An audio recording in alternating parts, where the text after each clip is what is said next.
రాష్ట్ర ప్రభుత్వం విద్యా వైద్యానికి అధిక ప్రాధాన్యతను ఇస్తోందని రాష్ట్ర వైద్య ఆరోగ్య శాఖ మంత్రి సత్యకుమార్ యాదవ్ వెల్లడించారు. జాతీయ అంధత్వ నివారణ కార్యక్రమంలో భాగంగా రాష్ట్రంలోని పాఠశాలల్లో కంటి పరీక్షలు చేసిన విద్యార్థుల్లో అవసరమైన వారికి కళ్లజోళ్ల పంపిణీ కార్యక్రమాన్ని మంగళవారం గుంటూరు జిల్లా తెనాలిలో ప్రారంభించారు. స్థానిక చెంచుపేటలోని కోగంటి శివయ్య మున్సిపల్ హైస్కూల్లో సాయంత్రం ఏర్పాటైన సభకు కార్యక్రమ నోడల్ అధికారి సునీల్ నాయక్ అధ్యక్షత వహించారు. నియోజకవర్గంలోని 325 మంది పాఠశాల విద్యార్థులకు కళ్లజోళ్లను అందజేశారు. ముఖ్య అతిథిగా కార్యక్రమాన్ని ప్రారంభించిన మంత్రి సత్యకుమార్ యాదవ్ మాట్లాడుతూ, అంధత్వ నివారణ కార్యక్రమంలో రాష్ట్రంలోని కంటి పరీక్షలు, కళ్లజోళ్లు పంపిణీనే కాకుండా బాల స్వస్థ పథకంలో అన్ని రకాల పరీక్షలు చేయిస్తున్నట్టు చెప్పారు. శస్త్రచికిత్సలు చేయిస్తున్నామని తెలిపారు. విద్యార్థులకు ఎలక్ట్రానిక్ హెల్త్ కార్డులు రూపొందించి అన్ని వివరాలను పొందుపరుస్తున్నట్టు చెప్పారు. రక్తహీనత కలిగిన 9 లక్షల మందికి ఐరన్ టాబ్లెట్లు ఇస్తున్నామని, 18 లక్షల బాలికలకు శానిటరీ నాప్కిన్స్ను పంపిణీ చేస్తున్నట్టు మంత్రి తెలిపారు. క్యాన్సర్కు సంబంధించి గొంతు, రొమ్ము, గర్భాశయ, ముఖద్వార క్యాన్సర్ పరీక్షలను చేస్తున్నట్టు చెబుతూ, ఎవరినైనా నిర్ధారణ జరిగితే 25 లక్షల వరకు ఉచితంగా చికిత్స అందుబాటులో ఉందన్నారు. తొలి దశలో గుర్తిస్తే నివారణ సులువని, పరీక్షలకు ముందుకు రావాలని సూచించారు. గ్రామాల్లో ఆయుష్మాన్ ఆరోగ్య మందిర్ ఏర్పాటు చేస్తున్నామని, 15వ ఆర్థిక సంఘం నిధులు 567 కోట్లతో విలేజ్ హెల్త్ క్లినిక్లను నిర్మిస్తున్నామని వివరించారు. స్థానిక ఎమ్మెల్యే, రాష్ట్ర పౌర సరఫరాల శాఖ మంత్రి నాదెండ్ల మనోహర్ మాట్లాడుతూ, రాష్ట్ర వ్యాప్తంగా చేపట్టిన విద్యార్థులకు కళ్లజోళ్ల పంపిణీని తెనాలిలో ఆరంభించినందుకు మంత్రి సత్యకుమార్ యాదవ్కు ధన్యవాదాలు తెలియజేశారు. పిల్లల ఆరోగ్య సమస్యలపై తల్లిదండ్రులు దృష్టి పెట్టాలని సూచించారు. రాష్ట్రంలోని 30,000 పాఠశాలలు, 4,000 సంక్షేమ హాస్టళ్లలో విద్యార్థులకు మధ్యాహ్న భోజనము, ఫైన్ రైస్ను ఇస్తున్నామని తెలిపారు. వైద్య ఆరోగ్య శాఖ ప్రిన్సిపల్ కార్యదర్శి పౌరబ్ గౌర్, జిల్లా collector Tamim Ansariya, director of health doctor Padmavathi, DMHO doctor Vijayalakshmi, జిల్లా ఇమ్యునైజేషన్ అధికారి doctor Sravanababu, RT doctor Shobharani, BJP Janasena పార్టీల జిల్లా అధ్యక్షులు తిరుపతిరావు, గాదె వెంకటేశ్వరరావు, జనసేన కౌన్సిలర్లు, స్థానిక అధికారులు పాల్గొన్నారు. స్పష్టమైన చూపు, ప్రకాశవంతమైన భవిష్యత్తు అందించడానికి ఈ ప్రోగ్రామ్ అనేది ప్రవేశపెట్టడం జరిగింది. ఇటువంటి ఒక మంచి ప్రోగ్రామ్ని ప్రవేశపెట్టినందుకు మీ అందరి తరపున కేంద్ర ప్రభుత్వానికి, అదేవిధంగా రాష్ట్ర ప్రభుత్వానికి కృతజ్ఞతలు తెలియజేస్తున్నాను. ఎందుకంటే ఎక్కువ శాతం మనం చూస్తే ఈ ఐ ప్రాబ్లమ్స్ అనేది ఇట్ విల్ గో అన్డిటెక్టెడ్. అంటే చిన్న తొలి దశలోనే అది ఐడెంటిఫై చేసి రెక్టిఫై చేస్తే మనం పెద్ద ప్రాబ్లమ్స్ని సాల్వ్ చేయగలిగిన వాళ్ళు అవుతాము. బడికి వెళ్ళే పిల్లలు సహజంగా పాపం వాళ్ళకి ఉన్న ఆ సమస్య గురించి ప్రస్తావించడం కొంచెం ఇబ్బందికరంగా ఉంటుంది.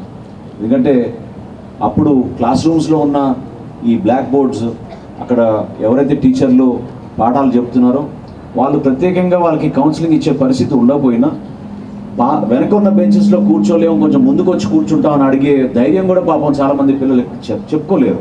ఎందుకంటే కనపడకుండా మయోపియా, లేకపోతే ఎర్లీ అవేర్నెస్, ఎర్లీ స్క్రీనింగ్ జరిగితేనే వాళ్ళకి ఆ విధమైన ఫెసిలిటీ దొరుకుతుంది. ప్రత్యేకంగా మన ప్రభుత్వ పాఠశాలలో ఈ విధంగా స్క్రీనింగ్ చేసి ఇంతమందికి మనం దాదాపు 325 మందికి మన తెనాలి నియోజకవర్గంలో ఈరోజు కళ్లజోళ్ళు ఇవ్వడం అనేది నిజంగా ఒక గొప్ప కార్యక్రమం. ఇది మనం అందరం తల్లిదండ్రులుగా మనం ఆలోచించాల్సింది ఏంటంటే, మన బిడ్డల్ని ప్రోత్సహించుకుంటూ చక్కటి వైద్య సేవలు వాళ్ళకి అందుబాటులో ఉంటేనే వాళ్ళు ఇంకా ఉన్నత స్థాయికి ఎదిగే అవకాశం ఉంటుంది. ఆరోగ్య సమస్యలు సహజంగానే వస్తూనే ఉంటాయి. ఈరోజు మనకున్న పర్యావరణం ఎంతవరకు నష్టం అయిపోయిందో మీరందరూ చూస్తూనే ఉన్నారు. ఆయుష్ హాస్పిటల్ మనకి తెనాల్లో దాదాపు 25 కోట్ల రూపాయలతోటి ఆయన ప్రత్యేకంగా మన నియోజకవర్గానికి శాంక్షన్ చేయించారు. తెనాలికి గతంలో ఉన్న ఆయుర్వేదంతో ఉన్న అనుబంధాన్ని ఏ విధంగా మన స్థానిక ప్రజలు ఎంతోమంది మహానుభావులు చాలామంది ఇక్కడ చక్కటి క్లినిక్స్ ఏర్పాటు చేసుకునే వాళ్ళు, డాక్టర్స్ ఉండేవాళ్ళు, ఔషధాలు ప్రతి ఒక్కరికి చేరే విధంగా ఎన్నో సౌకర్యాలు గతంలో మనం ఏర్పాటు చేసుకున్నాం. మరొక్కసారి కేంద్ర ప్రభుత్వం నరేంద్ర మోడీ గారి నాయకత్వంలో అటువంటి ఆ ఫెసిలిటీని, ఆ ఆయుర్వేదాన్ని మరొకసారి ప్రజల్లోకి తీసుకోవాలనే ఒక దృఢ సంకల్పంతో ఆయుష్ హాస్పిటల్స్ అన్ని కూడా ఎస్టాబ్లిష్ చేస్తూ వస్తున్నారు. అందులో భాగంగా ఈ కల్తీ నెయ్యి అయితే వాళ్ళ క్యాబినెట్లో కొన్ని రిపోర్ట్ల కారణంగా అసలు కల్తీ అంటే నెయ్యి 95% ఉండి 5% కల్తీ ఉంటే దాన్ని కల్తీ నెయ్యి అంటారు. కనీసం 50% నెయ్యి ఉండి 50% కల్తీ ఉంటే దాన్ని కల్తీ నెయ్యి అంటారు. ఇవాళ మాకు కొత్త విషయం తెలిసింది ఏంటంటే నెయ్యే లేదు అని చెప్పి, కాబట్టి దాన్ని కల్తీ నెయ్యి అనడానికే లేదు. ఎందుకంటే 2022లోనే CFTRI అనే ఒక సంస్థ నివేదిక ఇచ్చింది. దాంట్లో విషయాల్ని స్పష్టంగా చెప్తే కూడా ఏ కారణాల వల్ల మరి ఏంటో నేను దాంట్లో పోదలుచుకోలేదు, అన్ని విషయాలు బయటకు వస్తాయి. కానీ ఆ విషయాన్ని బయట పెట్టకు తొక్కి అలాగే ఆ నెయ్యి లేని కల్తీని, నెయ్యి లేని పామాయిల్ ఆయిల్ని సరఫరా చేసి దాంతోనే లడ్డూలు తయారు చేసి ఆ భగవంతుడి ఆ పవిత్ర పుణ్యక్షేత్రం పవిత్రత తగ్గించడమే కాకుండా కోట్లాది మంది హిందువుల ఆ స్వామివారి భక్తుల మనోభావాలను కూడా దెబ్బతీశారు. అటువంటి సున్నితమైన అంశం మీద కాస్త సుదీర్ఘమైన చర్చ ఉంది కాబట్టి ఆలస్యానికి సహేతుకమైన కారణం ఉందని చెప్పే ప్రయత్నం నేను చేస్తూ ఉన్నాను. పిల్లల్లో మనకందరూ తెలుసు సమస్య ఏదో ఉంటుంది, తెలియదు, బయటికి చెప్పరు. కళ్ళు కాసి దృష్టి లోపాలు ఉండొచ్చు, బయటికి చెప్పరు. కళాశాలకు వెళ్తారు, కాస్త బోర్డుకు దూరంగా కూర్చొని ఉంటారు. టీచర్ చెప్పేది వినిపిస్తుంది కానీ రాస్తున్నది కనిపించకపోవచ్చు. కానీ బయటికి చెప్పరు. చెప్పకపోవడం వల్ల అది నేర్చుకునే ప్రయత్నం చేయలేరు. తద్వారా ఒక రకమైన ఆత్మన్యూనతాభావానికి గురవుతుంటారు.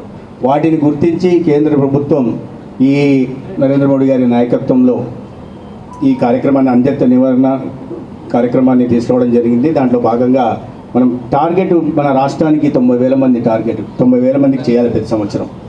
చేస్తున్నాం. పోయిన సంవత్సరం టార్గెట్ని ఇదే విధంగా ఇవాళ అయితే మనకు 90,000 అయితే 95 చేసాం. అంటే దాదాపు 106% ఎక్కువ ఇవాళ టార్గెట్ చేయడం జరిగింది. పోయిన సంవత్సరం కూడా ఇదే సంఖ్యలో 96,000 చేయడం జరిగింది. అయితే అదనంగా పోయిన సంవత్సరము NGOలను కూడా అనేక మంది NGOలను సంప్రదించి వాళ్ళని కూడా దీంట్లో భాగస్వాములు చేయడం వల్ల పోయిన సంవత్సరం మన టార్గెట్ 90,000 అయితే ప్రభుత్వ పరంగా 96,000 చేస్తే NGOలను కలపడం వల్ల ఇంకొక 90,000 మొత్తం కలిసి 1,89,000 మందికి చేస్తే కేంద్ర ప్రభుత్వం దాన్ని మోడల్గా మిగతా రాష్ట్రాలకు కూడా చూపించడం జరిగింది. ఆంధ్రప్రదేశ్ మోడల్ని మీరు కూడా ఫాలో కండి అని చెప్పడం జరిగింది. అదే మన కూటమి ప్రభుత్వానికి, చంద్రబాబు నాయుడు గారి నాయకత్వానికి, పవన్ కళ్యాణ్ గారి నాయకత్వానికి ఒక కితాబుగా నేను భావిస్తున్నాను. చిన్న విషయమే కావచ్చు, కానీ ఆ పిల్లల్లో ఆ దృష్టిలోపం ఉన్న వాళ్ళలో గుర్తించి దాదాపు 280 రూపాయలు విలువ చేసే ఒక అద్దాలను ఇస్తున్నాం.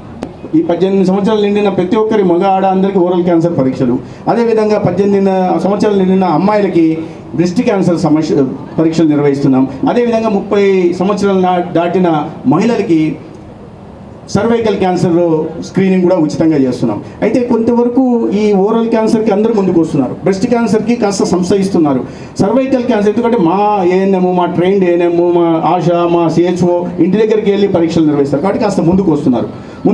కానీ సర్వైకల్ క్యాన్సర్కి పరీక్షలు నిర్వహించుకోవడానికి ఆ గ్రామంలో ఉంటున్న ఆయుష్మాన్ ఆరోగ్య మందిర్ విలేజ్ హెల్త్ క్లినిక్ అని పిలుస్తాం మనం. అక్కడికి వెళ్తే అక్కడ ప్యాప్స్మియర్ టెస్ట్ చేయాల్సి ఉంటుంది. అక్కడ వెళ్ళడానికి కాస్త సంశయిస్తుంటారు. కారణం సోషల్ స్టిగ్మా, ఏమన్నా అనుకుంటారేమో అని. రెండోది మాకేం కాదులే అనే నిర్లక్ష్యం. మూడోది ఏమన్నా అవుతుందేమో అనే భయం. కాబట్టి వీటిని అధిగమించి ముందుకు రావాల్సిన అవసరం ఉంది. ముందుకు వచ్చి పరీక్షలు నిర్వహించుకుంటే దాని తర్వాత మనం చికిత్స అందించవచ్చు. దీనికోసం 18,000 మంది మా హెల్త్ ప్రొఫెషనల్స్ని ట్రైనింగ్ ఇవ్వడం జరిగింది. కింద నుంచి ఆశాల దగ్గర నుంచి, ANM దగ్గర నుంచి, CHO దగ్గర నుంచి, మెడికల్ ఆఫీసర్ దగ్గర నుంచి 555 మంది స్పెషలిస్ట్ దగ్గర నుంచి 155 మంది సూపర్ స్పెషలిస్ట్ దాకా చేసి వీళ్ళని ముందు గ్రామాల్లో పరీక్షించిన తర్వాత మళ్ళీ